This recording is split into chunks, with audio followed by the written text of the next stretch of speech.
Hello everyone, welcome to परचम classes. मेरा नाम जय शर्मा है और आज हम मनी सप्लाई के बारे में समझेंगे। राइट, यानी कि इकोनॉमी में पैसा सर्कुलेट कैसे होता है। हम कई बार ये सुनते हैं हमारे फैमिली मेंबर से या इनफैक्ट हमारे फ्रेंड से जो कहते हैं कि अभी मार्केट में पैसा नहीं है, दैट मीन्स कि इकोनॉमी में पैसा नहीं है। बट सवाल ये बनता है कि इकोनॉमी में पैसा घूमना स्टार्ट कहाँ से होता है, यानी कि ये सर्कुलेशन का एक तो कोई तो इनिशिएशन पॉइंट होगा जहां से ये मनी घूमना स्टार्ट कर रहा है। और क्या सारे फैक्टर्स होते हैं जो मनी सर्कुलेशन को इफेक्ट करते हैं, या फिर हम कह सकते हैं कि मनी सर्कुलेशन से मेरा परचेसिंग पावर कैसे इफेक्ट होता है। और इसमें गवर्नमेंट का, in fact reserve bank of India का क्या रोल है कि वो मनी सर्कुलेशन को एक कंट्रोल में रखते हैं ताकि इन्फ्लेशन एक हद से ज्यादा ना बढ़े। तो ये सारी चीजें हम आज एक वीडियो में डिस्कस करेंगे। So let's start our discussion by first understanding the meaning of money supply.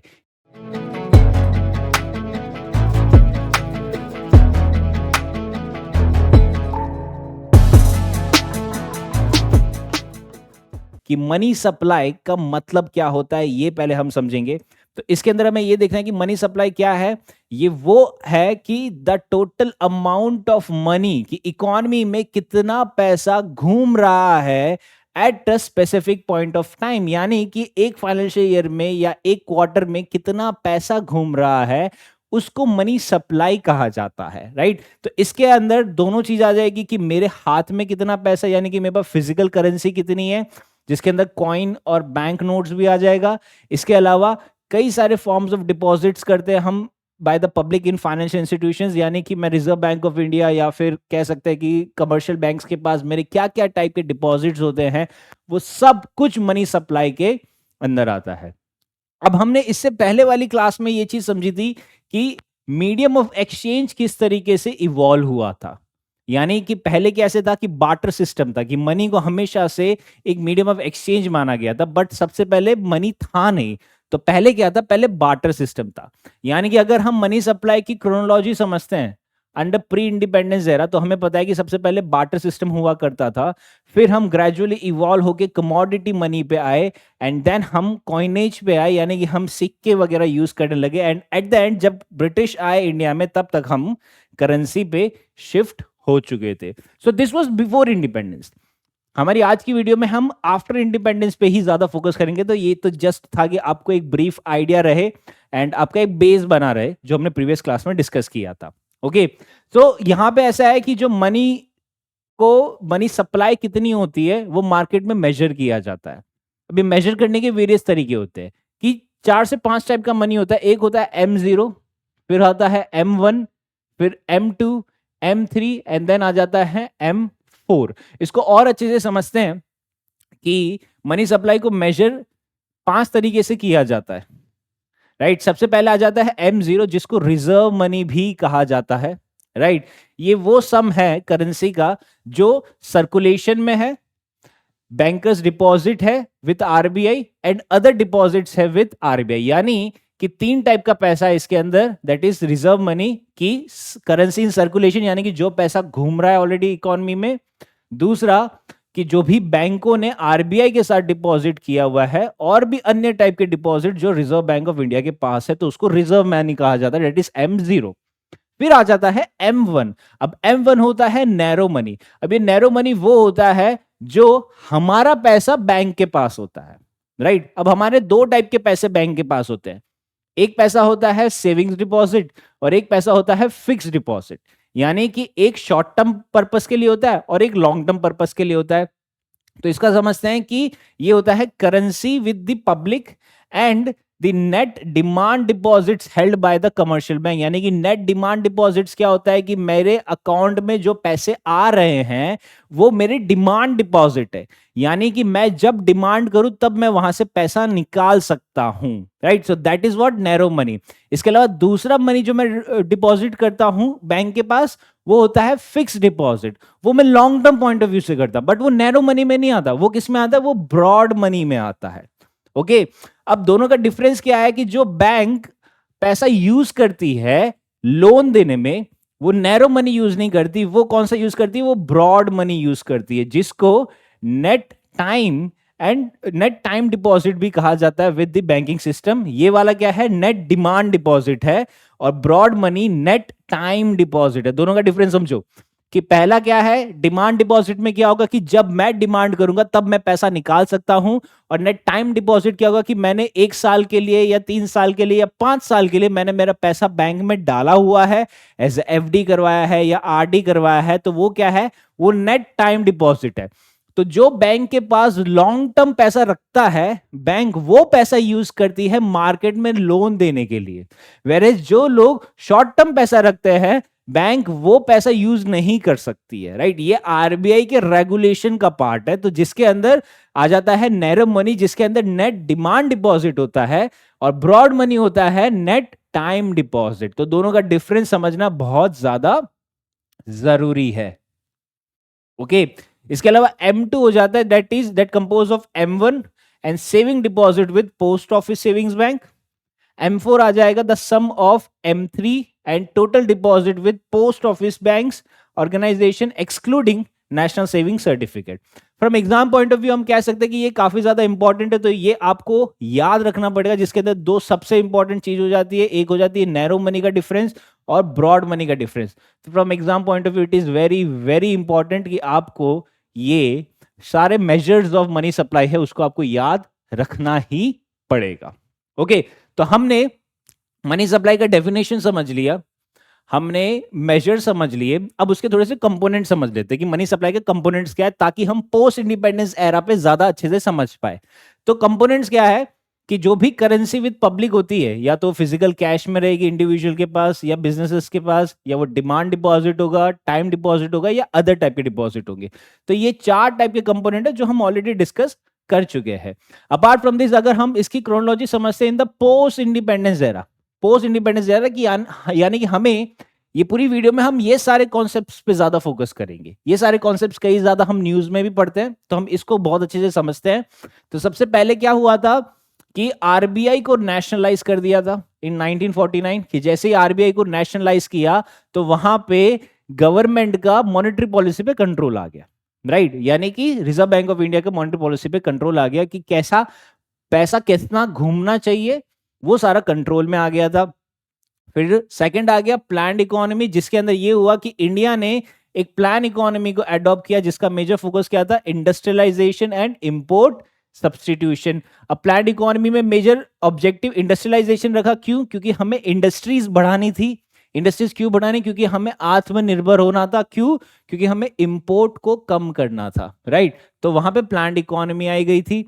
फिर बोला कि हम मॉनेटरी कंट्रोल लाएंगे, दिस इज वेरी इंपॉर्टेंट, जहां पे आरबीआई के थ्रू हम मॉनेटरी पे पूरा कंट्रोल लाए गए, यानी कि मनी सप्लाई पे पूरा कंट्रोल लाए गए। वह वेरियस टूल्स थे इसके, सीआरआर है, एसएलआर है, हम इसको अभी ब्रीफ में देखेंगे। फिर आ जाता है फाइनेंशियल रिफॉर्म्स, हमने 1991 के बाद इकोनॉमिक रिफॉर्म्स लाए थे, जिसके अंदर हमने जो हमारी मार्केट ओरिएंटेड रिफॉर्म्स लाए, जिसके अंदर हमने मॉनेटरी पॉलिसी को और भी ज्यादा फ्लेक्सिबल बनाया गया, कि जो भी हम पॉलिसी लाए वो मार्केट ओरिएंटेड लाए, और मॉनेटरी पॉलिसी को और भी ज्यादा फ्लेक्सिबल बनाया गया। और फिर कॉन्सेप्ट आया इन्फ्लेशन टारगेटिंग का, now that is very important कि इन्फ्लेशन टारगेटिंग बहुत इंपॉर्टेंट है, राइट। एंड देन आ जाता है डिजिटल रेवोल्यूशन। ओके तो इसमें से हम 2 चीजों को ज्यादा समझेंगे, राइट। तो यहां पे बहुत अच्छे से समझो कि एक कॉन्सेप्ट आता है इन्फ्लेशन टारगेटिंग का। ओके अब इन्फ्लेशन टारगेटिंग को हमें समझना है, तो कई बार स्टूडेंट्स को ये पता होता है कि इन्फ्लेशन को आरबीआई टारगेट करती है, राइट। जैसे एट प्रेजेंट कितना टारगेट किया है, 4% ±2, यानी कि आपका इन्फ्लेशन कम से कम 2% होना चाहिए और मैक्सिमम 6% होना चाहिए, जिसके अंदर 4% एक बहुत ही ऑप्टिमम अमाउंट ऑफ इन्फ्लेशन रहेगा। तो सवाल यह बनता है कि सरकार ऐसा क्यों चाहती है कि हमें 4% से इन्फ्लेशन बढ़ने की जरूरत है, राइट। यानी कि 4% से प्राइस राइज बढ़ने की जरूरत है। तो यहां पे एक मेजर ऑब्स्टिकल आ जाता है स्टूडेंट के लिए समझने में, क्योंकि इन्फ्लेशन जो हम पढ़ते हैं ना, वो हम माइक्रो पॉइंट ऑफ व्यू से पढ़ते हैं। अगर हम इन्फ्लेशन को ज्यादा अच्छे से पढ़े तो इन्फ्लेशन 2 तरीके से पढ़ा जाता है। पहला हो जाता है from micro point of view, और दूसरा हो जाता है from the macro point of view. Micro point of view यानी कि हम इंडिविजुअल लेवल पे पढ़ते हैं, और मैक्रो पॉइंट ऑफ व्यू यानी कि हम पूरे ग्रुप के लेवल पे पढ़ते हैं, यानी कि इकोनॉमी एज अ होल पे पढ़ते हैं। तो जो माइक्रो लेवल पे इन्फ्लेशन बढ़ा जाता है वहां पे प्राइस राइज पे फोकस किया जाता है, और जो मैक्रो लेवल पे इन्फ्लेशन बढ़ा जाता है वहां पे मनी सप्लाई पे फोकस किया जाता है।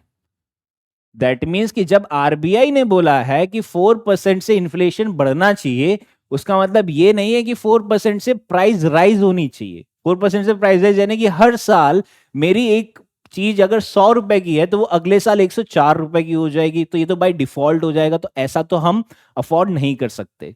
तो हम यहाँ पे क्या अफोर्ड कर सकते हैं कि जो इकोनॉमी में पैसा घूम रहा है, मनी सप्लाई घूम रहा है, वो 4% से बढ़ना चाहिए। अब इसको हम और अच्छे से समझते हैं कि मनी सप्लाई को क्यों 4% से बढ़ाने का बोलता है आरबीआई, कि इससे क्या इंपैक्ट होता है। तो यहां पे हम एक चीज समझो कि मनी सप्लाई स्टार्ट कहां से होती है।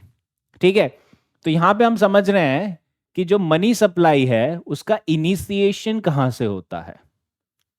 अब जैसे मैंने कहा कि कई बार हम पढ़ते हैं कि इकोनॉमी में पैसा है नहीं, तो वो पैसा क्यों नहीं है, क्योंकि वो पैसा आ नहीं रहा है।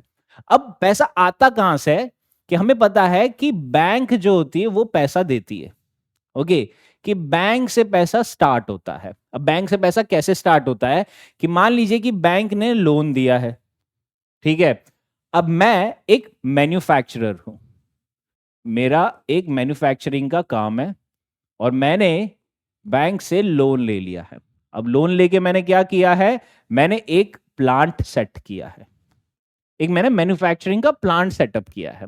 और ये प्लांट में मैंने क्या किए हैं, मैंने यहां पे लेबर हायर कर लिए।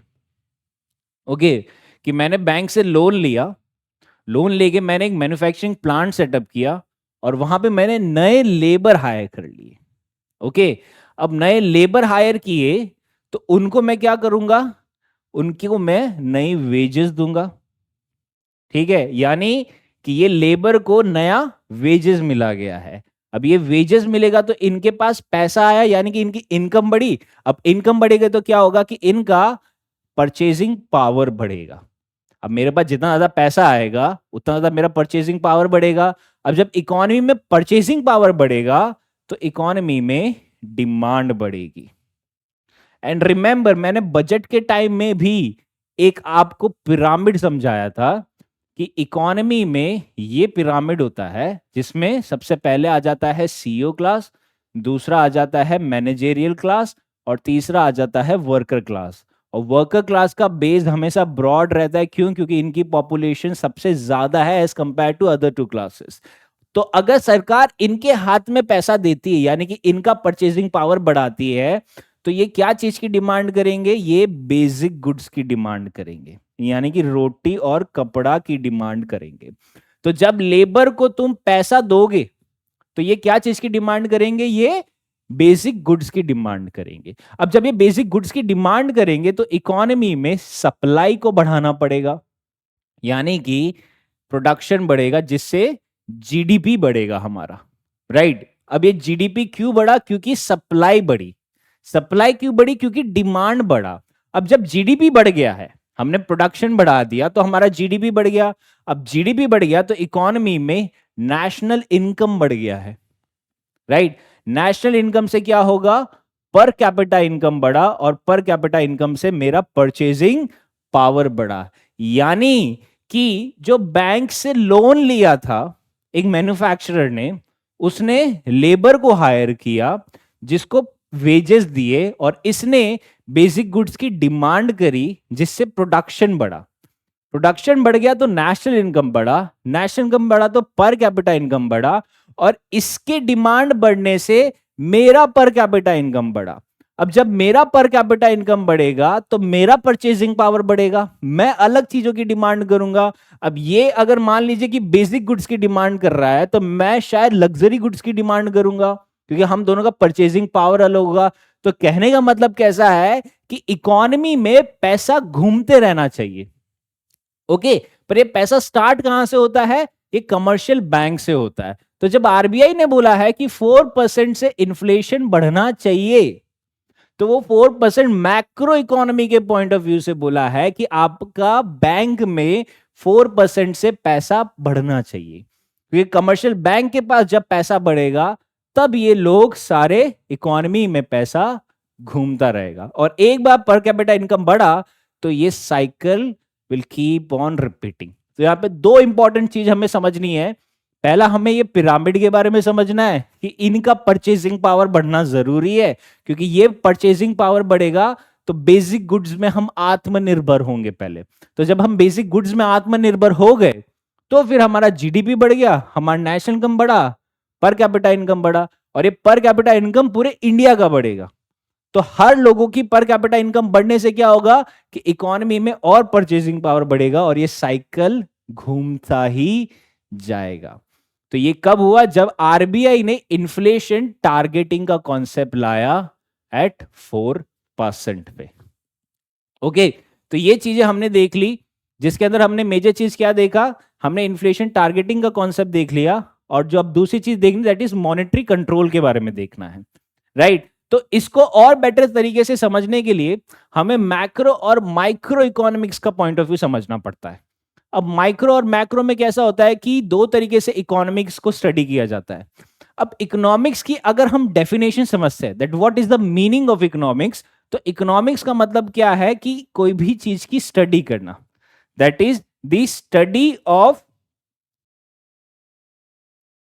एलोकेशन ऑफ स्कार्स रिसोर्सेस, कि जो स्कैरसिटी में रिसोर्सेस चल रहे हैं उसका एलोकेशन करना है और उसकी स्टडी को करना है, राइट? मतलब ये एलोकेशन की स्टडी को इकोनॉमिक्स कहा गया है। यानी कि हमें पता है कि इकोनॉमी में सोना की स्कैरसिटी है, राइट? गोल्ड की स्कैरसिटी और कई सारी चीजों की स्कैरसिटी है, रिसोर्सेस स्कैरसिटी में ही है, राइट? हमारी नीड्स और हमारे वांट्स कभी खत्म नहीं होगी, बट हमारे नीड्स लिमिटेड रहती है।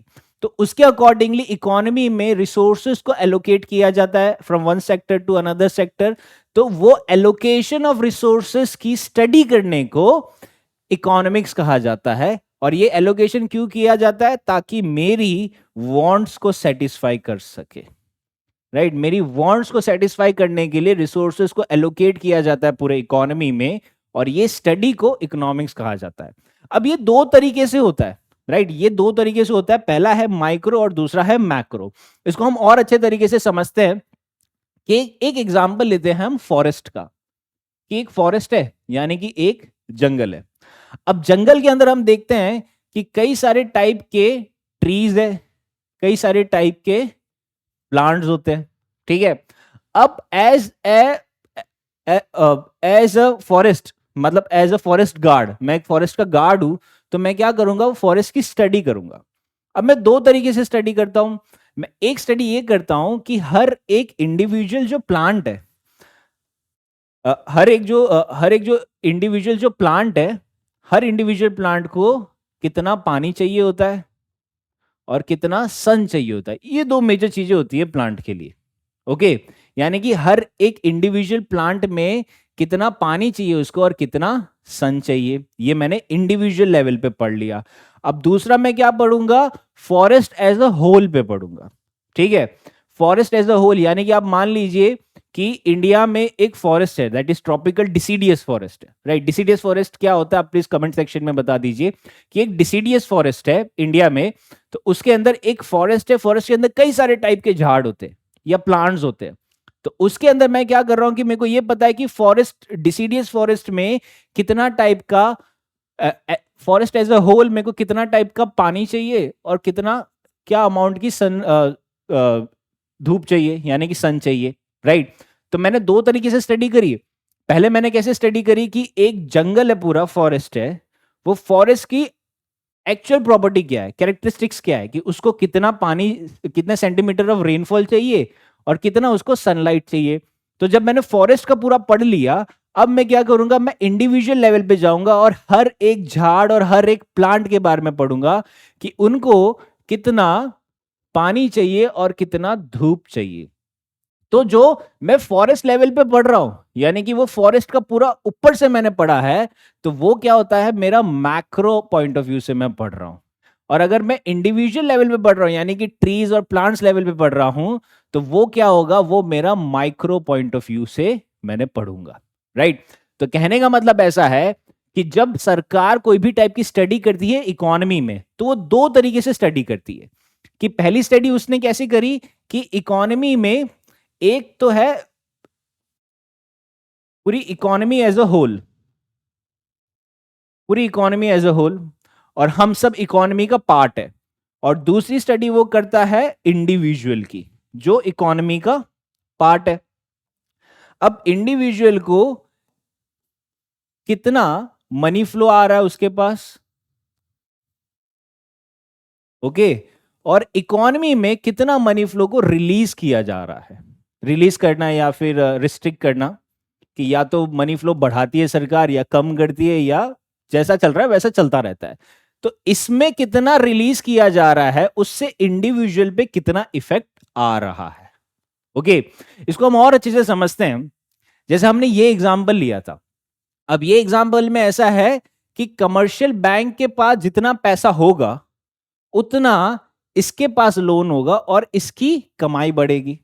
ओके, तो कहने का मतलब ऐसा है कि कमर्शियल बैंक के पास पैसा कहां से आता है, कि जितने लोगों ने उसके पास डिपॉजिट किया है।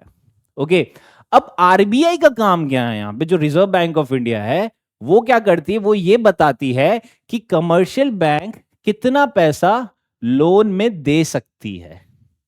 तो जो लोन में पैसा दे सकती है ना, यानी कि जो हमने यहां पे देखा ना, दिस ब्रॉड मनी, ये ब्रॉड मनी कॉन्सेप्ट है ऑफ मैक्रो इकोनॉमिक्स का, राइट। वेर एज जो ये है M1 यानी कि नैरो मनी, ये कॉन्सेप्ट है माइक्रो इकोनॉमिक्स का, राइट। दोनों का डिफरेंस आप समझिए कि ये हो गया माइक्रो इकोनॉमिक्स के पॉइंट ऑफ व्यू से, और ये हो गया मैक्रो इकोनॉमिक्स के पॉइंट ऑफ व्यू से।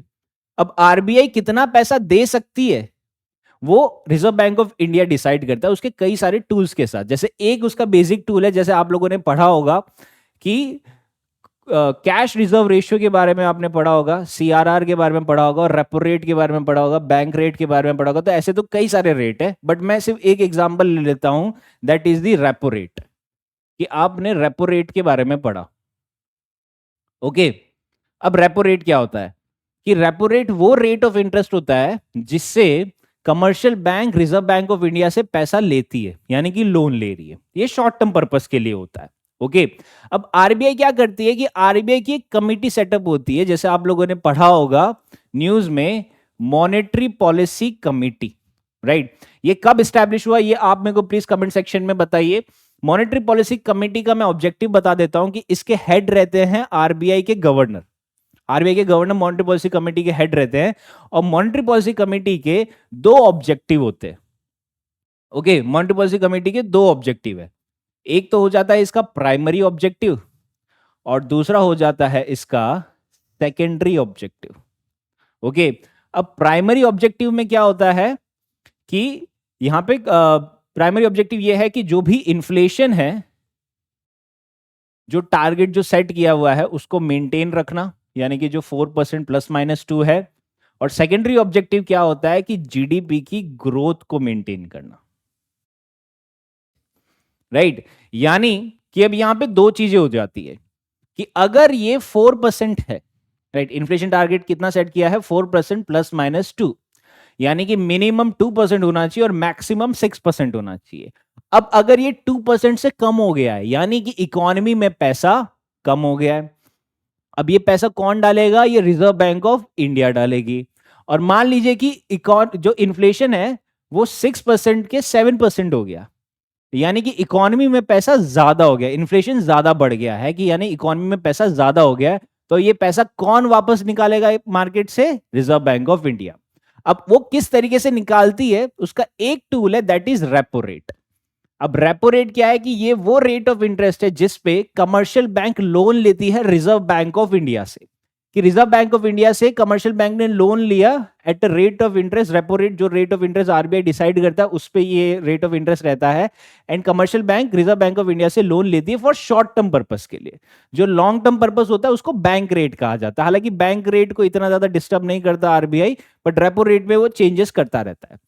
अब आरबीआई का ये कहना है कि अगर इकोनॉमी में पैसा कम हो गया, तो मान लीजिए कि पहले जो 4% सेट किया गया है वो कम हो गया है 2% या 1.5%। तो अब आरबीआई क्या करेगी कि आरबीआई कहेगी कि बैंकों के पास पैसा और आना चाहिए। वो कैसे आएगा? आरबीआई ने क्या किया कि जो रेपो रेट का जो रेट है उसको डिक्रीज कर दिया।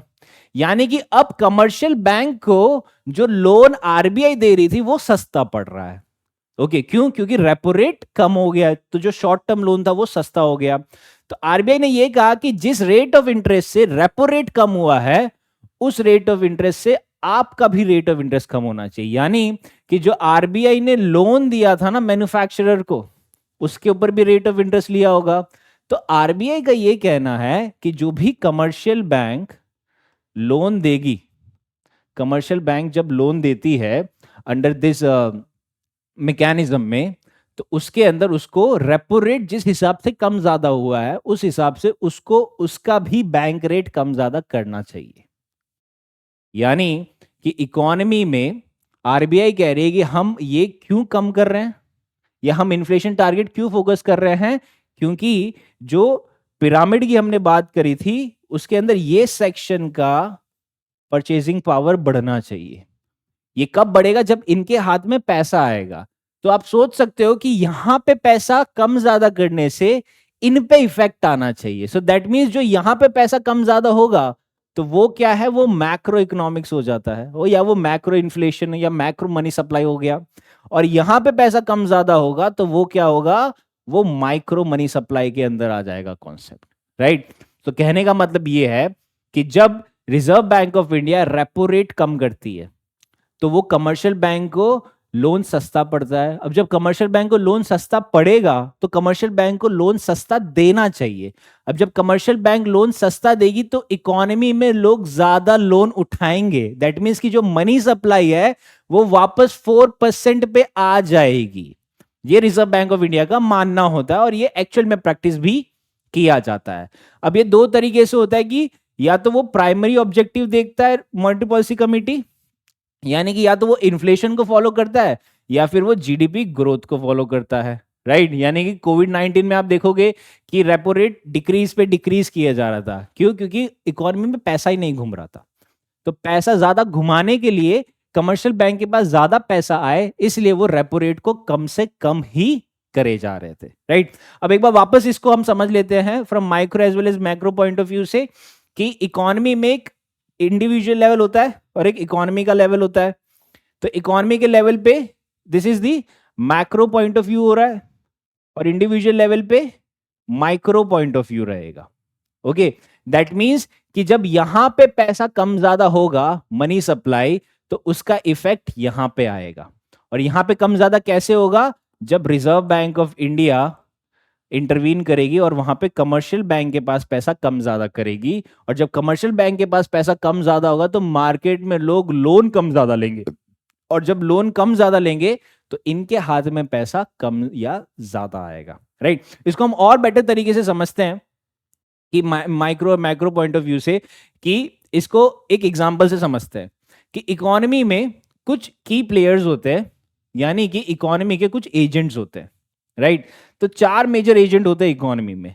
पहला आ जाता है हाउस होल्ड, दूसरा हो जाता है फर्म्स यानी कि बिजनेस और कंपनीज, तीसरा आ जाता है गवर्नमेंट, और चौथा आ जाता है फॉरेन सेक्टर। ओके, अब ये पैसा घूमता कैसा है कि अगर हम मनी सर्कुलेशन देखते हैं एट दी माइक्रो लेवल पे, कि माइक्रो लेवल में देखते हैं तो यहां पे एक चीज होती है कि पैसा कंटिन्यूसली लूप में घूमता है। लूप में घूमता है मतलब कि अगर वो हाउस होल्ड से स्टार्ट हुआ है तो वापस घूम के हाउस होल्ड पे आके फिर वो वापस घूमता रहेगा। सो ये लूप में पैसा घूमता रहना चाहिए, जिसके अंदर एक साइड हाउस होल्ड आ जाएगा, एक में फर्म्स आ जाएगी, एक में गवर्नमेंट आ जाएगा और एक में फॉरेन सेक्टर आ जाएगा। तो इस तरीके से ये पैसा घूमता रहेगा कंटिन्यूअसली लूप में। So this circulation is known as money circulation, या हम इसको कह सकते हैं मनी सप्लाई। अगर हम हाउस होल्ड के पॉइंट ऑफ व्यू से समझते हैं तो हाउस होल्ड के पास पैसा कहां से आएगा? जब उसकी इनकम होगी। इनकम कहां से होगी? या तो वेजेस से होगी, या सैलरी से होगी, रेंट से होगी, इंटरेस्ट से होगी, या फिर कोई भी तरीके के प्रॉफिट से होगी जिससे वो पैसा कमा रहे हैं। वेयर एज जो पोर्शन रहेगा ये कुछ इनकम का, वो क्या करेंगे? या तो खर्चा करेंगे गुड्स और सर्विसेज में, यानी कि ये एक्सपेंस कर रहे हैं। अब ये एक्सपेंस में ये किसको पैसा देंगे? ये हाउस होल्ड से कंपनियों को पैसा देंगे यानी कि फर्म्स को पैसा देंगे कि मैंने इनकम आई है, अब इनकम से मेरे को एक रेफ्रिजरेटर खरीदना है या एक एसी खरीदनी, तो मैं किसको पैसा दूंगा? मैं फर्म्स को पैसा दूंगा। तो वही चीज बोलिए कि मैंने इनकम ली और फिर मैंने फर्म्स पे खर्चा किया, जो भी बिजनेस है उस पे खर्चा किया। कुछ पार्ट ऑफ इनकम मैंने सेव कर दी, कुछ पार्ट ऑफ इनकम को मैंने इन्वेस्ट कर दिया और कुछ पार्ट ऑफ इनकम का मैंने टैक्स पे कर दिया। दैट मीन्स कि मैंने क्या किया? पैसा कमाया, household as a household मैंने पैसा कमाया, कुछ पैसा मैंने खर्चा करके बिजनेस को दे दिया, जो ये सारे बिजनेसेस है उनको दे दिया, कुछ पैसा मैंने बैंक को दे दिया, सेव कर दिया, कुछ पैसा मैंने मार्केट में डाल दिया इन्वेस्ट करने के लिए, और कुछ पैसा मैंने सरकार को दे दिया एज अ टैक्स। तो इस तरीके से ये पैसा क्या हुआ कि इन सारे स्टेक होल्डर्स को मैंने, ये सारे एजेंट्स को मैंने दे दिया। ओके, अब अगर बिजनेस पॉइंट ऑफ व्यू से बात करते हैं तो बिजनेस का क्या होता है? वो पैसा कैसे कमाता है? वो चीजें बेच के कमाता है, कि वो जो भी गुड्स और सर्विस बना रहा है वो उसको बेचता है, फर्स्ट थिंग, तो उससे वो पैसा कमा रहा है। अब ये बेचने के लिए उसको कुछ खर्चा करना पड़ता है, कि उसका कॉस्ट होता है, या तो वो लेबर को पैसा देगा, वो रेंट देगा, वो रॉ मटेरियल खरीदेगा, या कोई और टाइप का इनपुट देगा। यानी कि एक हाउस होल्ड को इनकम भी बिजनेस दे रहा है, एक हाउस होल्ड को इनकम भी बिजनेस दे रहा है, और हाउस होल्ड खर्चा भी कहां कर रहा है? बिजनेस पे कर रहा है। यानी कि वो कोई भी चीज खरीदता है तो वो बिजनेस को दे रहा है, और बिजनेस ही उसको इनकम भी दे रहा है, राइट? अब इसमें ये सारा बचने के बाद इसका कुछ प्रॉफिट बचता है, वो प्रॉफिट को वो वापस री इन्वेस्ट कर दे रहा है, कि वो कोई नया टाइप का इक्विपमेंट खरीदेगा या अपना ऑपरेशन को एक्सपांड करेगा। कुछ पैसा वो टैक्सेस में डाल देगा और कुछ पैसे को वो डिस्ट्रीब्यूट कर देगा to stockholders as dividends. Dividends क्यों? क्योंकि एज एन इंडिविजुअल मैंने क्या किया है? मैंने स्टॉक्स में इन्वेस्ट किया है, मैंने बॉन्ड्स में इन्वेस्ट किया है। ये किस में किया है मैंने? ये बिजनेस में किया है। तो जब मैंने बिजनेस को पैसा दिया है तो बिजनेस ने वो पैसा मेरे को वापस दे दिया एज अ प्रॉफिट, जो डिस्ट्रीब्यूट हो गया, यानी कि मनी वापस घूम के मेरे पास आ गया। सो ये माइक्रो लेवल पे होता है कि जो पैसा होता है वो कंटिन्यूसली लूप में घूमता रहता है। कि एज अ हाउस होल्ड मैंने क्या किया? मैंने परचेज किए प्रोडक्ट और मार्केट सर्विस में, यानी कि मैंने उसको पैसा दिया। अब प्रोडक्ट और मार्केट सर्विस ने कहां से लिया? इसने कंपनी से लिया। तो इसने यहां पे खर्चा किया और इसने क्या किया? यहां पे इसकी इनकम हुई, और जब कंपनी की इनकम हुई तो कंपनी का एक्सपेंडिचर होगा कहां पे? प्रोडक्शन फैक्टर्स मार्केट, जिन्होंने इसको बेचा। अब प्रोडक्शन फैक्टर मार्केट क्या करते हैं? वो लेबर हायर करते हैं, जिससे मतलब प्रोडक्शन करवाते हैं। तो प्रोडक्शन करवाने में इसको इनकम दिया और इसमें इन्होंने अपना लेबर इनको बेचा। तो इस तरीके से circular flow of economy maintain रहता है। ओके, फिर आ जाता है money circulation at the macro level. Macro level यानी कि कौन सा लेवल हो गया? कि जो इकोनॉमी का लेवल है, यानी कि जो रिजर्व बैंक ऑफ इंडिया हो गया एंड जो कमर्शियल बैंक हो गया, वहां पे पैसा किस तरीके से घूम रहा है और उसका इफेक्ट हमारे पे कैसे आता है, राइट? तो यहां पे कैसा है कि पहले वाले में कैसा था कि कंटिन्यूस लूप में चल रहा है, कि एक कंटिन्यूस लूप में चल रहा है, वेरेज इसके अंदर कैसा है कि ये सर्कुलेट हो रहा है थ्रू दी एंटायर इकोनॉमी, कि पूरी इकोनॉमी में ये पैसा घूम रहा है, राइट? और इसमें कैसा था कि ये 4 लोगों में घूम रहा है माइक्रो लेवल पे। माइक्रो लेवल पे ये 4 लोगों में घूम रहा है और मैक्रो लेवल पे पूरी ही इकोनॉमी में ये घूम रहा है। तो इसका की कंपोनेंट्स क्या हो जाते हैं कि एक कंटिन्यूस फ्लो हो रहा है पैसे का बिटवीन इकोनॉमिक एजेंट्स, यस। इसके अलावा जो बैंक्स है और जो अदर फाइनेंशियल इंस्टीट्यूशंस है, वो यहाँ पे एक बहुत बड़ा रोल प्ले करते हैं कि कोई भी टाइप का इन्वेस्टमेंट को चैनल करने के लिए इनटू कोई भी टाइप के सेविंग्स को चैनल करने के लिए इनटू इन्वेस्टमेंट। कैसे? अब यहां पे कॉन्सेप्ट कौन सा आ जाएगा? कॉन्सेप्ट आ जाएगा ऑफ ब्रॉड मनी, कि ब्रॉड मनी की कॉन्सेप्ट की बात कर रहे हैं वो, क्योंकि वो क्या कर रहे हैं कि मैंने यहां पे सेविंग करी थी। सेविंग कहां करी? मैंने एफडी करवाया है या मैंने आरडी करवाया है, और ये सेविंग को बैंक ने यूज किया है ब्रॉड मनी, यानी कि मार्केट में लोन देने के लिए। ओके, तो आप समझ रहे हो कि मैं एज एन इंडिविजुअल, यानी कि मैं माइक्रो लेवल पे हूं। मैंने माइक्रो लेवल पे जो पैसा कमाया, कुछ पैसा मैंने खर्च किया और कुछ पैसा मैंने सेव किया और कुछ पैसा मैंने इन्वेस्ट किया। अब मैं सेव कहां कर रहा हूं? मैं कर रहा हूं बैंक में। तो मैंने बैंक में सेव कर दिया, मेरी आरडी या एफडी के तौर पे। तो जब मैंने सेव कर दिया तो बैंक क्या करेगा, बैंक यहाँ पे एक बहुत ही इंपॉर्टेंट रोल प्ले करता है, जिसके अंदर वो मेरी सेविंग्स को इन्वेस्टमेंट में डालता है, राइट, कि जो मेरी सेविंग्स होगी ये उसको इन्वेस्ट करेगा।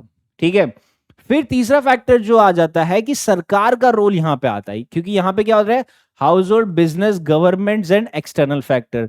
तो सरकार क्या करता है, सरकार पब्लिक में एक्सपेंडिचर करता है, यानी कि मान लीजिए कि सरकार ने कोई भी इंफ्रास्ट्रक्चर बढ़ा रहा है तो खर्चा कर रहा है, सरकार ने सब्सिडीज का इनकम एक्सपेंडिचर किया तो खर्चा बढ़ रहा है। अब पॉइंट ये होता है कि ये मनी सप्लाई में कैसे इंपैक्ट करता है। तो मान लीजिए कि सरकार ने एक रोड या ब्रिज बना रही है, अब रोड और ब्रिज बनाने के लिए वो किसको हायर करेंगे, वो लेबर को हायर करेंगे। तो जैसे ही मैंने कहा कि जब आप लेबर को पैसा दोगे तो उनका परचेजिंग पावर बढ़ेगा और वो बेसिक गुड्स की डिमांड करेंगे। तो जितना ज्यादा बेसिक गुड्स का डिमांड होगा उतना प्रोडक्शन बढ़ता जाएगा, first thing. Second thing, similarly आ जाते हैं कि सब्सिडीज में भी यही बात है कि एलपीजी की सिलेंडर की सब्सिडीज किसको सबसे ज्यादा फायदेमंद रहती है, जो पुअर क्लास के लोग होते हैं। तो उनके हाथ में अगर पैसों की बचत होगी तो वो ज्यादा खर्चा करेंगे बेसिक गुड्स की डिमांड के लिए, तो उससे इकोनॉमी में प्रोडक्शन बढ़ता जाएगा, यानी कि जीडीपी बढ़ेगा। जीडीपी बढ़ेगा तो नेशनल इनकम बढ़ेगा, नेशनल इनकम बढ़ेगा तो पर कैपिटा इनकम मेरा बढ़ेगा, और मेरा पर कैपिटा इनकम बढ़ेगा तो मैं नए टाइप की गुड्स की डिमांड करूंगा, तो इससे इकोनॉमी में एक साइकिल बनता ही रहेगा, राइट। तो यहां पे हमने देख लिया कि किस तरीके से पब्लिक एक्सपेंडिचर इंजेक्ट करता है मनी। तो यहां पे मनी को वो इंजेक्ट कर रहा है, या तो कोई भी टाइप का इंफ्रास्ट्रक्चर में खर्चा करके या कोई भी टाइप की सब्सिडीज टाइप का खर्चा करके, तो वो मनी को इंजेक्ट कर रहा है इकोनॉमी में। फिर आ जाता है या तो कोई भी इंपोर्ट या एक्सपोर्ट हो रहा है जो हमारा मनी का इनफ्लो और आउटफ्लो इंपैक्ट करता है ना। ये भी मैक्रो पॉइंट ऑफ व्यू से हो गया, क्यों, क्योंकि इंपोर्ट और एक्सपोर्ट किस पे रहता है, वो डॉलर पे रहता है, कि हमारे पास डॉलर कितना है उस पर डिपेंड करता है, और हम कितना डॉलर बेच रहे हैं, मतलब हम कितना डॉलर से हम इंपोर्ट कर रहे हैं और कितना डॉलर से हम एक्सपोर्ट कर रहे हैं। तो ये सारी चीजें डिपेंड करती है। तो ये कहां पे होता है, ये मैक्रो लेवल पे इंपैक्ट करता है। तो जितनी ज्यादा मेरी फॉरेन करेंसी होगी उतना ज्यादा मेरी जो डोमेस्टिक करेंसी है उस पर कम प्रेशर रहेगा, क्योंकि मान लीजिए कि मैंने ज्यादा से ज्यादा इंपोर्ट कर रहा हूं, अब इंपोर्ट किस में रहेगा, ये यूएस डॉलर में रहेगा। अब मैं खुद से यूएस डॉलर प्रिंट नहीं कर सकता हूं, तो मैं क्या करता हूं, मैं इकोनॉमी से यूएस डॉलर खरीदता हूं इंडियन रुपी में। तो जितनी ज्यादा मैंने इंडियन रुपी यूज कर दी है, मेरे को उतनी ज्यादा इंडियन रुपी को प्रिंट भी करना पड़ता है। तो इकोनॉमी में जितना ज्यादा पैसा प्रिंट होगा ना, उतना ज्यादा पैसा बढ़ जाएगा इकोनॉमी में। तो ये पॉजिटिव इंपैक्ट भी हो सकता है और ये नेगेटिव इंपैक्ट भी हो सकता है, डिपेंड करता है कि इकोनॉमी में सिचुएशन क्या चल रही है, कि हमें कितने नोट छापने की जरूरत है। ओके, और फिर आ जाता है मॉनेटरी पॉलिसी। मॉनेटरी पॉलिसी मैं ऑलरेडी डिस्कस कर चुका हूं, ये कब बनी थी इसको प्लीज कमेंट सेक्शन में मेंशन करो, बट अभी के लिए समझो कि मॉनेटरी पॉलिसी कमेटी सेटअप हुई थी, राइट। इसका मेजर ऑब्जेक्टिव क्या था, दो ऑब्जेक्टिव थे, कि या तो इन्फ्लेशन को टारगेट करना है और दूसरा कि जो जीडीपी ग्रोथ है उसको मेंटेन करना है। तो यहां पे आरबीआई जो होती है वो हर 2 महीने में मॉनेटरी पॉलिसी कमेटी सेटअप करती है और ये बताती है कि इकोनॉमी में कितना पैसा घूम रहा है, कितना पैसा घुमाने की जरूरत है और कितना पैसा नहीं घूमना चाहिए। तो इसके अंदर आरबीआई कमर्शियल बैंक के साथ कोलैबोरेट करती है एंड उस तरीके से अपनी पॉलिसीज को डिफाइन करती है। आने वाली स्लाइड्स में हम इसको और अच्छे से समझेंगे, बट अभी के लिए ये समझे कि क्या फैक्टर्स है जो अफेक्ट करते हैं money circulation at the macro level, कि मैक्रो लेवल पे मनी सर्कुलेशन क्या क्या चीजें अफेक्ट करता है। जैसे हमने डिस्कस किया कि जब इकोनॉमी ग्रो करेगी तो वो चीज अफेक्ट करेगा। इकोनॉमी ग्रो करना मतलब कि जीडीपी ग्रो करेगा, जीडीपी ग्रो करेगा तो क्या होगा, नेशनल इनकम बढ़ेगा, नेशनल इनकम से बढ़ेगा तो क्या होगा, पर कैपिटा इनकम बढ़ेगा एंड अल्टीमेटली मेरा परचेजिंग पावर बढ़ेगा। तो लोग ज्यादा पैसा कमाएंगे तो वो चीज मैक्रो लेवल पे इफेक्ट करेगा, राइट। क्योंकि लोगों का पॉइंट है ना कि अगर मेरा पर कैपिटा इनकम बढ़ गया है तो मेरे हाथ में पैसा आना चाहिए ना। अभी हाथ में पैसा कब आएगा, जब इकोनॉमी में नए पैसे छपेंगे, राइट। तो नए पैसे छपने पड़ेंगे या फिर जिसके पास बहुत ज्यादा पैसा है वो निकाल के जिसके पास नहीं है उसको दे दो। तो ये दो तरीका हो सकता है, तो जैसे भी सरकार इसको कर पाए। फिर सेकंड आ जाता है हाई इन्फ्लेशन, कि अगर इकोनॉमी में इन्फ्लेशन काफी ज्यादा बढ़ गया है तो लोगों का परचेसिंग पावर खत्म हो जाएगा। क्यों, क्योंकि जैसे हमने डिस्कस किया था, पहले की एग्जांपल लिया था कि इन्फ्लेशन दो तरीके से बढ़ता है। कि मेरे जो स्कूल टाइम में मैं एक बर्फ का गोला खाया करता था, वो 1 रुपए का हुआ करता था। अब वो शायद 25 रुपए का हो गया है, लेकिन उसको 1 से 25 रुपए होने में 20 से 25 साल लगे। अब अगर यही बर्फ का गोला 1 से 25 रुपए हुआ, अगर 1 महीने में हो गया या 2 महीने में हो गया, तो वो हाइपर इन्फ्लेशन हो गया। तो ये क्यों हुआ? क्योंकि लोगों के हाथ में अचानक से बहुत ज्यादा पैसा आ गया। अब मेरे हाथ में बहुत ज्यादा पैसा आ गया तो क्या होगा कि मेरा परचेजिंग पावर तो बढ़ गया, मेरा डिमांड तो बढ़ गया, बट इकोनॉमी में उतनी सप्लाई नहीं बढ़ी। तो क्या होगा कि धीरे धीरे डिमांड और सप्लाई का मिसमैच हो जाएगा, एंड अल्टीमेटली लोग वो रुपये की वैल्यू करना कम कर देंगे, और वो पैसों की वैल्यू होना कम हो जाएगी। तो जो 1 रुपए का बर्फ का गोला था वो फिर 25 रुपए में बिकने लग जाएगा, क्योंकि लोगों के हाथ में 25 रुपए आ गए। पहले 1 रुपए था, अब लोगों के हाथ में 25 रुपए आ गए, तो वो 25 रुपए का गोला हो जाएगा। राइट, तो वो चीज है। फिर आ जाता है monetary policy adjustment. Monetary policy हमने देख ही चुका है कि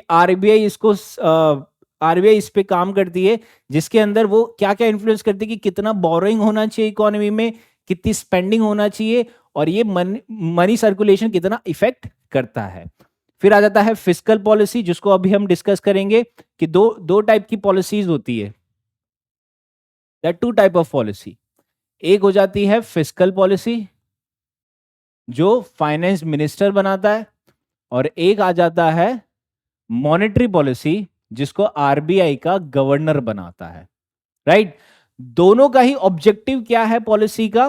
कि जो पिरामिड में ये जो थर्ड सेक्शन है, ये सेक्शन का परचेजिंग पावर बढ़ाना है। यही ऑब्जेक्टिव है दोनों ही का। अब फाइनेंस मिनिस्टर आप देखोगे कि अभी रिसेंटली बजट आया गया था, तो बजट में बताया, कई बार ऐसा पड़ता है ना कि गरीबों का बजट है या किसानों का बजट है। क्यों? क्योंकि इनका परचेजिंग पावर बढ़ाना बहुत जरूरी है। और इंडिया की अगर बात करें तो 140 करोड़ की जो जनता है, उसमें से 60% पॉपुलेशन ये क्लास है। तो मानिए कि 60% पॉपुलेशन का परचेजिंग पावर बढ़ गया, तो इकोनॉमी को विकसित होने के लिए कोई भी नहीं रोक सकता। तो ये कंट्री डेवलप हो जाएगा। बट ये बहुत बड़ा चैलेंज है कि इतने सारे लोगों के हाथ का परचेजिंग पावर बढ़ाना इज वेरी डिफिकल्ट। तो इसलिए दो टाइप की पॉलिसी बनाई जाती है। एक होती है फिस्कल पॉलिसी, जो फाइनेंस मिनिस्टर बनाता है, जैसे बजट हो गया, टैक्सेशन की पॉलिसी हो गई। और दूसरा हो जाता है मॉनेटरी पॉलिसी, जो आरबीआई बनाता है, जिसके अंदर हमने देखा था एक मॉनेटरी पॉलिसी कमिटी जो सेटअप की जाती है। राइट, अब अगर मॉनेटरी पॉलिसी कमेटी का हम रोल समझते हैं ना, तो आरबीआई क्या करता है कि कई सारे टूल्स को यूज करता है मॉनेटरी पॉलिसी कमेटी में। राइट, कि मॉनेटरी पॉलिसी के लिए तो इसके अंदर कुछ टूल्स है। जैसे एक हो जाता है ओपन मार्केट ऑपरेशन, जिसके अंदर गवर्नमेंट सिक्योरिटीज को खरीदा या बेचा जाता है। अब अगेन यहां पे वही वाला कॉन्सेप्ट हमें यूज करना है कि इन्फ्लेशन टारगेटिंग 4% था, ये अगर समझ लीजिए कि बढ़ के 7% हो गया, तो यहां पे क्या हो गया कि मार्केट में पैसा बहुत ज्यादा आ गया। तो आरबीआई क्या करेगा? ये सारा पैसा निकालेगा। अब निकालने के लिए वो क्या करेगा कि निकालने के लिए वो क्या करेगा कि गवर्नमेंट सिक्योरिटीज को या तो बेचेगा, क्योंकि जब मैं कोई चीज बेच रहा हूं तो मेरे को पैसा मिलेगा। अगर मैं कोई चीज खरीद रहा हूं तो मेरे को पैसा देना पड़ेगा। तो आरबीआई क्या करेगा कि यहां पे गवर्नमेंट सिक्योरिटीज को बेच देगा। किसको बेचेगा? ये कमर्शियल बैंक्स को बेचेगा। तो जब कमर्शियल बैंक को आप गवर्नमेंट सिक्योरिटी बेचोगे, तो बदले में कमर्शियल बैंक आपको पैसा देगी। तो जो भी एक्सेस मनी था, जो 3% का एक्सेस मनी है, वो सारा वापस कहां चला जाएगा? आरबीआई के पास आ जाएगा, और इकोनॉमी में वापस हो जाएगा 4%। लेकिन अगर ये 2% हो गया है, तो आरबीआई क्या करेगा? वो गवर्नमेंट सिक्योरिटीज कमर्शियल बैंक से खरीद लेगा। क्योंकि मैं जब कोई चीज खरीदूंगा, तो आरबीआई जब कोई चीज खरीदेगा, तो बदले में वो क्या देगा? वो पैसे देगा कमर्शियल बैंक को। तो जब आप कमर्शियल बैंक को पैसे दोगे, तो इकोनॉमी में वापस पैसा आ जाएगा। राइट, तो ये 2% से वापस कितना हो जाएगा? ये 4% हो जाएगा। तो इस तरीके से ये एक टूल है, दैट इज जिसको ओपन मार्केट ऑपरेशन कहा जाता है, जिसके अंदर गवर्नमेंट सिक्योरिटीज का यूज किया जाता है। सेकंड आ जाता है cash reserve ratio. Cash reserve ratio एक रिजर्व रखा जाता है आरबीआई के द्वारा। फिर तीसरा आ जाता है स्टैट्यूटरी लिक्विडिटी रेशियो। ये किस पे डिपेंड करता है? कि जितना भी पैसा बैंकों के पास डिपॉजिट होता है, जितना पैसा बैंकों के पास डिपॉजिट होता है उसको दो तरीके से आरबीआई के पास रखा जाता है। एक तो कैश में रखा जाता है, दैट इज सीआरआर, और एक को गवर्नमेंट सिक्योरिटीज में रखा जाता है, दैट इज एसएलआर में रखा जाता है, राइट। तो जैसे ही बैंक के पास 4% से ज्यादा पैसा आ गया तो आरबीआई क्या करेगा कि जो सीआरआर है उसको इंक्रीज कर देगा उसका रेशियो, राइट। यानी कि मान लीजिए कि ये पहले अगर 3% था तो आरबीआई उसको बढ़ा के 5% कर दिया, क्योंकि इकोनॉमी में पैसा ज्यादा आ गया है तो वो पैसा कम करना है, तो वो ये यूज करेगा। अगर इकोनॉमी में पैसा कम हो गया है तो ये 3% से ये 1% कर देगा, राइट। तो डिपेंड करता है कि इकोनॉमी की सिचुएशन है कैसे। तो ये सब क्या है, ये मैक्रो लेवल पे इन्फ्लेशन को एडजस्ट किया जाता है और इसका इफेक्ट आता है सीधे माइक्रो लेवल पे, ओके। और इसी के साथ हमने रेपो रेट और रिवर्स रेपो रेट देख लिया। रेपो रेट वो होती है जो कमर्शियल बैंक लोन लेता है आरबीआई से, और रिवर्स रेपो रेट वो होती है जहां पे आरबीआई लोन लेती है कमर्शियल बैंक से, राइट। तो वो डिपेंड करता है कि आरबीआई को किस तरीके से ये टूल को यूज करना है कि ये इन्फ्लेशन टारगेटिंग का मेजर बना रहे, ओके। ये चीज है। वेरेज अगर हम फिस्कल पॉलिसी का रोल देखते हैं तो फिस्कल पॉलिसी में ऐसा है कि गवर्नमेंट एक्सपेंडिचर करता है, राइट, कि वो पब्लिक गुड्स में करेगा या सर्विसेज में करेगा। तो जब खर्चा करती है सरकार तो यानी कि वो पैसा इंजेक्ट कर रही है इकोनॉमी में। और अगर उसको लगता है कि पैसा बहुत ज्यादा हो गया है तो सरकार क्या करती है, वो टैक्स का जो टैक्स की रेट्स होते हैं वो बढ़ा देती है, राइट। और कई बार ऐसा होता है कि सरकार का स्पेंडिंग बढ़ जाता है उसके रेवेन्यू से, जिसको डेफिसिट भी कहा जाता है, राइट। यानी कि फिस्कल डेफिसिट का जो कॉन्सेप्ट होता है कि सरकार ने खर्चा ज्यादा कर दिया जितनी उसकी कमाई नहीं हुई, राइट। कमाई उसकी टैक्सेस से होती है या अदर टाइप की इनकम से होती है, और खर्चा वो कई सारे तरीके से कर सकता है। तो अगर खर्चा ज्यादा हो गया कमाई से तो वो डेफिसिट की बात आ जाती है। तो ये एक कॉन्सेप्ट रहता है। अपार्ट फ्रॉम दिस और जो चीज इसको मैटर करती है वो है गवर्नमेंट बोरोइंग्स की सरकार पैसा बाहर से कितना उठा रही है या कई सारी बैंकों से कितना उठा रही है, तो ये भी मैटर करता है। क्योंकि जितना सरकार के पास पैसा आएगा, अब सरकार खुद के पास पैसा नहीं रखती है, सरकार पैसा लेती है और वो दे देती है, राइट। तो वो क्या करती है, या तो वो एक्सपेंडिचर कर देती है या फिर वो किसको देती है, सरकार राज्य सरकार को दे देती है, यानी कि स्टेट गवर्नमेंट्स को दे देती है, राइट। तो ये इस तरीके से इंपैक्ट करता है, ओके। तो हमने ये दोनों चीज समझ ली कि जो मनी सर्कुलेशन होता है वो किस तरीके से माइक्रो लेवल पे इफेक्ट करता है और वो किस तरीके से मैक्रो लेवल पे इफेक्ट करता है। हमने रोल ऑफ फिस्कल पॉलिसी देखा जो फाइनेंस मिनिस्टर के द्वारा होता है, रोल ऑफ मॉनेटरी पॉलिसी देखा जो आरबीआई गवर्नर के द्वारा होता है। तो इसके बेस पे अब हम कुछ क्वेश्चन डिस्कस करेंगे, that is which of the following is not a component of money supply, कि मनी सप्लाई का कंपोनेंट कौन सा नहीं है इसके अंदर। करेंसी विद पब्लिक, नो, वो मनी सप्लाई का है। डिमांड डिपॉजिट, वो भी मनी सप्लाई का है। गवर्नमेंट सिक्योरिटी, यस, ये इसका कंपोनेंट नहीं है। टाइम डिपॉजिट, ये मनी सप्लाई का है। Other deposit with the reserve bank, यानी कि यहां पे आपको क्या रिकॉल करना है, आप रिकॉल करो M0 से M4, इसके अंदर गवर्नमेंट सिक्योरिटीज उसका पार्ट नहीं है। Hence government securities money supply का पार्ट नहीं है। हालांकि आरबीआई ओपन मार्केट ऑपरेशन करती है, उसके अंदर एक गवर्नमेंट सिक्योरिटी आरबीआई यूज करती है, बट वो मनी सप्लाई का पार्ट नहीं है, राइट।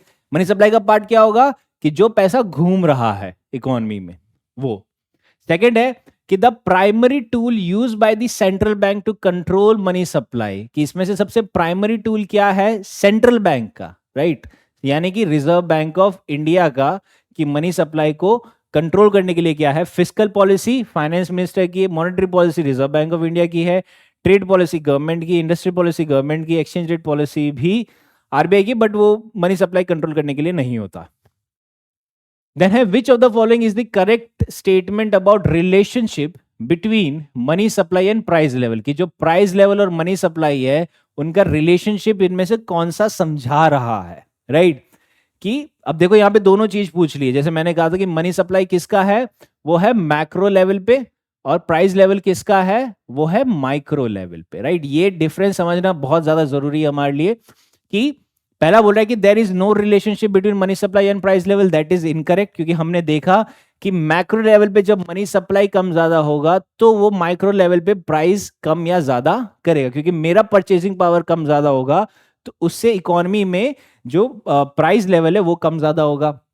फिर सेकंड है increase in money supply always lead to proportionate increase in price level ये नहीं है, क्योंकि always is a very extreme word, तो ये ऐसे हमें अवॉइड करना है कि ऑलवेज यानी कि हमेशा ऐसा होता है, हमेशा ऐसा कुछ नहीं होता। थर्ड है increase in money supply can lead to inflation, yes कह सकते हैं कि मनी सप्लाई से इन्फ्लेशन बढ़ सकता है under certain condition. Money supply is solely determined by the price level, नहीं, क्योंकि मनी सप्लाई मैक्रो एस्पेक्ट पे ज्यादा डिपेंड करती है, ना कि सिर्फ माइक्रो एस्पेक्ट यानी कि प्राइस लेवल पे। तो this statement is incorrect. Fifth, price level has no impact on money supply, this is also incorrect, price level has impact on money supply. Okay, next question is which of the following is not a tool of monetary policy use by the central bank to control money supply, कि इसमें से monetary policy का इसमें से कौन सा tool नहीं है, राइट तो इसके अंदर ओपन मार्केट ऑपरेशन हमने देखा टूल है, सीआरआर हमने देखा टूल है, एसएलआर भी हमने देखा टूल है, रेपो रेट भी देखा हमने टूल है, फिस्कल पॉलिसी नहीं है क्योंकि ये फाइनेंस मिनिस्ट्री का है, ये मॉनेटरी पॉलिसी का नहीं है, ये फिस्कल पॉलिसी का है, right. Now next is the question of the day, that which of the following is not a function of commercial bank, कि कमर्शियल बैंक का फंक्शन नहीं है इनमें से मनी सर्कुलेशन का, तो राइट तो इसका ऑप्शन है accepting deposit, lending money, issuing currency, transferring funds, providing financial services. इसका आंसर जरूर कमेंट सेक्शन में बताइए, right. So that was it from today's video. In the coming video will be covering more such kind of topics. Till then, stay safe and study well. Thank you.